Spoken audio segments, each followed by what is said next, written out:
মিছিলে যারা অংশগ্রহণ করেছেন তাদেরকে ধন্যবাদ জানাই।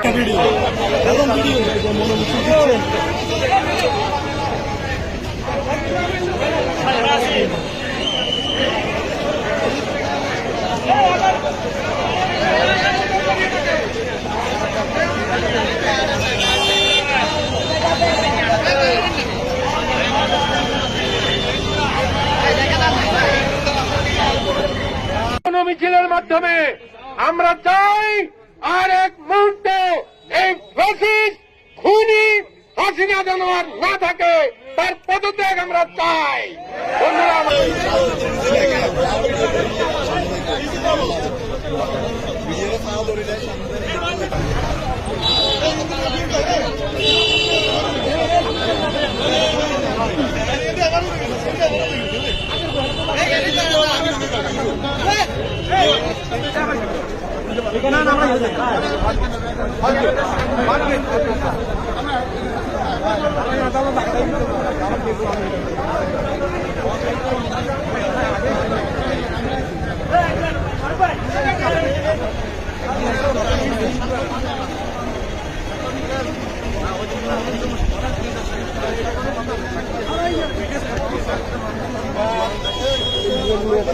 অঙ্গ সংগ্রামের সম্মানিত নেতৃবৃন্দ ও কালো পতাকা মুখে রেখে মুখ বন্ধ করে যারা মিছিলে অংশগ্রহণ করেছেন সকল ভাইদেরকে আমি আমার পক্ষ থেকে জানাই আন্তরিক শুভেচ্ছা এবং ধন্যবাদ। আমাদের দলের সমস্ত নেতা কর্মীরা জনগণের সাথে যেভাবে সম্পৃক্ত হয়ে সেই তৃণমূল থেকে আন্দোলন গড়ে তুলছেন, যদি এই কাজ যদি এই ধারা দিয়ে করতে থাকে কোন চেষ্টা করে এই ফ্যাসিস্ট হাসিনার শেষ রক্ষা হবে না।